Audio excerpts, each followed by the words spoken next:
પછી ઉત્પત્તિની કથા આવે છે. જગતની ઉત્પત્તિ કેવી રીતે થાય છે તે ક્રમ સમજાવ્યો છે. દક્ષ પ્રજાપતિના ત્યાં હરિયશ્વ સબલાશ્વ બાળકોનો જન્મ થયો. નારદજીએ એમને સંન્યાસ આપ્યો.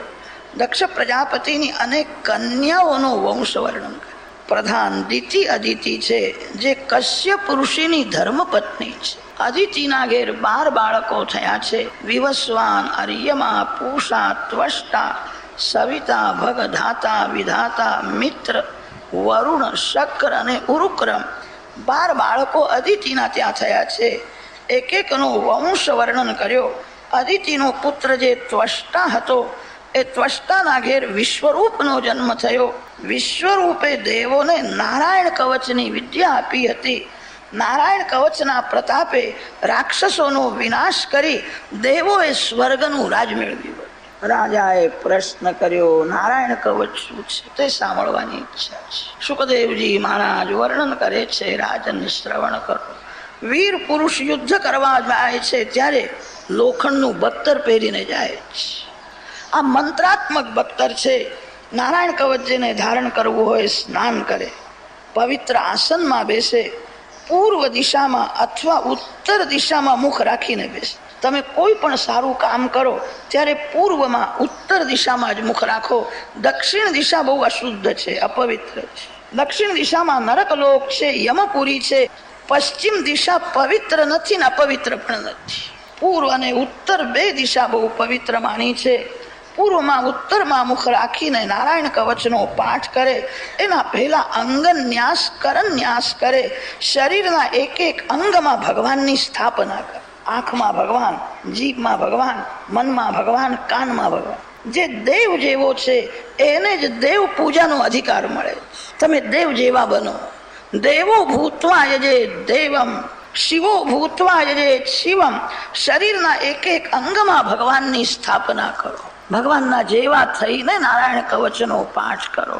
હરિર્વિદધ્યાન મમ સર્વરક્ષામ, ન્યસ્તાંઘ્રિ પદ્મઃ પતગેન્દ્ર પૃષ્ઠે, દરારિ ચર્માસि ગદેષુ ચાપ, પાશાન દધાનોષ્ટ ગુણોષ્ટ બાહુ, જલેષુ મામ રક્ષતુ મત્સ્યમૂર્તિઃ, યાદો ગણેભ્યો વરુણસ્ય પાશાત, સ્થલેષુ માયા બટુવામનો વ્યાત, ત્રિવિક્રમઃ ખેવતુ વિશ્વરૂપઃ.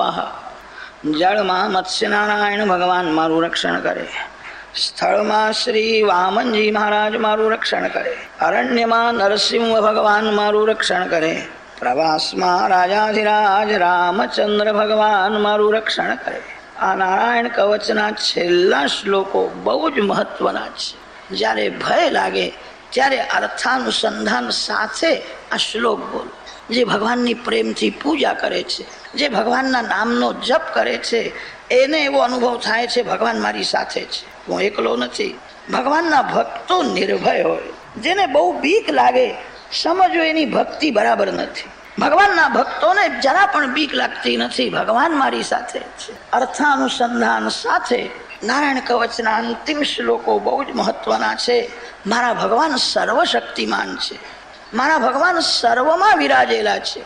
મારો કોઈ શત્રુ નથી. મારો કોઈ વાળ વાંકો કરી શકે એમ નથી. મારા ભગવાન જ સર્વમાં છે. ભગવાન સર્વશક્તિમાન છે. મારા ભગવાન સર્વનો આધાર છે. એવો વિચાર કરવાથી પ્રેમ વધે છે. તમે જે દેવની પૂજા કરો છો એ દેવ તમારા ઘરમાં ને સિંહાસનમાં જ બેઠા છે એવું નથી. તમારા ઘરમાં જે વિરાજેલા છે એ જ સર્વશક્તિમાન છે. એ જ સર્વનો આધાર છે. મારા ભગવાન સર્વમાં છે. આ સિદ્ધાંત સત્ય હોય તો મારો કોઈ શત્રુ નથી. કોઈ મારો વાળ વાંકો કરી શકે નહીં. આકાર બધાના જુદા જુદા છે. આકારમાં ઈશ્વર એક જ છે. અનેક દાગીનામાં સોનું એક જ હોય. બજારમાં સોનાની કિંમત મળે છે, દાગીનાની કિંમત મળતી નથી. આકારને બહુ મહત્વ આપવું નહીં. બહારના આકારને જે સુંદર સમજે છે, આકારનું ચિંતન કરે, એના મનમાં વિકાર આવે છે. પ્રત્યેક આકારમાં ભગવાન મળેલા છે. જગતમાં એવી કોઈ વસ્તુ નથી કે જેના અંદર ભગવાન ન હોય.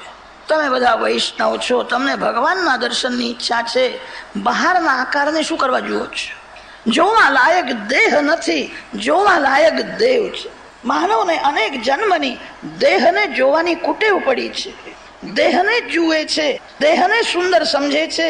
જે દેહના દર્શન કરે એ દેવથી દૂર જાય છે. કોઈના શરીરને જોવાની શી જરૂર છે? દેહમાં દેવનું સૌંદર્ય છે. મારા ભગવાન અતિ સુંદર છે, મારા ભગવાન સર્વમાં છે. આકારનું ચિંતન કરે, બહારના આકારને સુંદર સમજે, એના મનમાં વિકાર ઉત્પન્ન થાય. મારા ભગવાન સર્વમાં છે, સર્વશક્તિમાન છે, આ સિદ્ધાંત સત્ય છે. મને કોઈ મારી શકે નહીં, મારો કોઈ વાળ વાંકો કરી શકે નહીં. યથા હિ ભગવાનેવ વસ્તુતઃ સદસચ્ચયત સત્યેનાનેન સર્વે યાન્તુ નાશમ ઉપદ્રવાહ. નારાયણ કવચના આધારે રાક્ષસોનો વિનાશ કર્યો છે. કામ રાક્ષસ, ક્રોધ રાક્ષસ છે. નારાયણ કવચ બ્રહ્મ વિદ્યા છે. બ્રહ્મ વિદ્યાનો જે આશ્રય કરે છે એને રાક્ષસો ત્રાસ આપી શકે. બ્રહ્મ વિદ્યાનો આશ્રય કરવાનો અર્થ એ છે જગતને જે બ્રહ્મ ભાવથી જુએ. સાધારણ માનવ જગત અને ઈશ્વર બે તત્વો અલગ સમજે છે અને તેથી મન બગડે છે. જગતને બ્રહ્મ ભાવથી જુએ. કોઈ પણ વસ્તુ ભગવાનને છોડીને રહી શકે. નારાયણ કવચ બ્રહ્મ વિદ્યા છે. બ્રહ્મ વિદ્યાનું દાન વિશ્વરૂપ કરે છે. વિશ્વરૂપ શબ્દનો થોડો વિચાર કરો. વિશ્વ શબ્દના બે અર્થ થાય છે. વિશ્વ એટલે જગત અને વિશ્વ શબ્દનો બીજો અર્થ છે વિષ્ણુ ભગવાન. વિષ્ણુ સહસ્ર નામમાં પહેલું નામ વિશ્વ છે. વિશ્વમ વિષ્ણુર્વષટ્કાર. બ્રહ્મ વિદ્યાનો ઉપદેશ વિશ્વરૂપ કરે છે. વિશ્વના પ્રત્યેક પદાર્થમાં જે વિષ્ણુ ભગવાનના રૂપને જુએ છે, જેની બ્રહ્મ દૃષ્ટિ સ્થિર થઈ છે, એ જ વિશ્વરૂપ છે. આજકાલ ઘણા લોકો પુસ્તકો વાંચીને બ્રહ્મજ્ઞાની થઈ જાય છે. આરામ ખુરશીમાં પડ્યા પડ્યા ઉપનિષદ વાંચે છે. એમને સંધ્યા કરવાની જરૂર પડતી નથી, એમને કોઈ સંતની સેવા કરવાની જરૂર પડતી નથી, એમને સાદું ભોજન કરવાની જરૂર પડતી નથી. સ્વેચ્છાચારી જીવન હોય, પુસ્તક વાંચીને જ્ઞાની થઈ જાય છે. એ જ્ઞાનથી એમને કદાચ પૈસો મળશે, શાંતિ મળશે નહીં. બ્રહ્મ જ્ઞાની થવું બહુ કઠણ નથી, બ્રહ્મ દૃષ્ટિ સ્થિર કરવી બહુ કઠણ. વિશ્વરૂપ શબ્દનો અર્થ થાય છે જેની બ્રહ્મ દૃષ્ટિ સ્થિર છે. વિશ્વને વિષ્ણુ ભગવાનની ભાવનાથી જે જુએ છે, બ્રહ્મ દૃષ્ટિ જેની સ્થિર છે, એનું જ જ્ઞાન ટકે છે. અત્યારે તો તમે બધા બ્રહ્મ જ્ઞાની સંતના જેવા જ બેઠા છો. કેટલી શાંતિ રાખો છો. તમને બધાને વંદન કરવાની ઈચ્છા થાય. અહીંથી ઘેર ગયા પછી રસોઈ તૈયાર ન હોય તો તમારું જ્ઞાન ટકશે કે નહીં ભગવાન જાણે. એટલાક લોકો ઘરમાં કહીને આવે છે 7 વાગે આવીશું, હો તૈયાર રાખજો. આખો દિવસ ઉપવાસ કરે તો ભૂખ તો લાગે ને. અને ઘરમાં ગયા અને જોયું જરા પણ તૈયારી નથી, પછી આંખ કાઢે છે. શું કરતા હતા? પછી એમનું જ્ઞાન ટકતું નથી. બ્રહ્મ દૃષ્ટિ જેની સ્થિર છે, જગતને જે બ્રહ્મ ભાવથી જુએ છે, એ જ વિશ્વરૂપ છે. અને એ બ્રહ્મ વિદ્યાનો ઉપદેશ કરી શકે છે. બ્રહ્મ જ્ઞાની થવું બહુ કઠણ નથી, બ્રહ્મ દૃષ્ટિ સ્થિર કરવી બહુ કઠણ. વિશ્વરૂપની બ્રહ્મ દૃષ્ટિ સ્થિર થઈ હતી, એણે બ્રહ્મ વિદ્યાનો ઉપદેશ કર્યો. રાક્ષસોને મારે છે. સ્વર્ગનું રાજ દેવોને મળ્યું છે. જેની બ્રહ્મ દૃષ્ટિ સ્થિર છે એની સેવા કરવી બહુ કઠણ છે. એનો કોઈ શત્રુ નથી, એનો કોઈ મિત્ર નથી. જગતને જે બ્રહ્મ ભાવથી જુએ છે, સંતો જગત સાથે વેર કરતા નથી અને જગત સાથે વધારે પ્રેમ પણ કરતા નથી. વેર કરવાથી મન બગડે અને જગત સાથે વધારે પ્રેમ કરવાથી પણ મન બગડે. જેની બ્રહ્મ દૃષ્ટિ સ્થિર છે. વિશ્વરૂપ પાસે એકવાર રાક્ષસો આવ્યા છે અને તે રાક્ષસોએ વિશ્વરૂપને એવું કહ્યું, યજ્ઞમાં અમને આહુતિ આપો. વિશ્વરૂપનો કોઈ શત્રુ નથી, એમની ઈચ્છા છે તો એમને આહુતિ આપવામાં મારું શું જવાનું હતું. તે યજ્ઞમાં દેવોને આહુતિ આપ્યા પછી વિશ્વરૂપ રાક્ષસોને પણ આહુતિ આપવા લાગ્યું. એની દૃષ્ટિમાં કોઈ મિત્ર નથી, કોઈ શત્રુ નથી, એની બ્રહ્મ દૃષ્ટિ સ્થિર હતી. રાક્ષસોને પણ આહુતિ આપવા લાગ્યો. ઇન્દ્રદેવને તે સહન થયું નહીં. ઇન્દ્રદેવે વિચાર કર્યો રાક્ષસો બળવાન થશે, અમને ત્રાસ આપશે. વિશ્વરૂપને મારી નાખ્યો છે. ત્વષ્ટા પ્રજાપતિએ જ્યારે સાંભળ્યું, મારો દીકરો બહુ ભોળો, અતિ સરળ, દેવોનું કામ થયા પછી દેવો એને મારી નાખ્યો એની સરળતાનો દુરુપયોગ કર્યો. હવે હું એવો યજ્ઞ કરીશ કે યજ્ઞ કુંડમાંથી ઇન્દ્રને મારનારો દીકરો ઉત્પન્ન થાય. એવા સંકલ્પથી યજ્ઞ કરે છે. ઇન્દ્રને મારનારો દીકરો થાય. ભાગવતમાં સકામ કર્મની નિંદા કરી છે. સકામ કર્મ સફળ થાય તો વાસના વધે છે, અને સકામ કર્મ સફળ ન થાય તો માનવ નાસ્તિક જેવો થાય છે. આટલું બધું મેં કર્યું પણ કઈ ફળ મળ્યું નહીં. કોઈ પણ કર્મ કરો એ ભગવાનને પ્રસન્ન કરવાની ભાવનાથી કરો.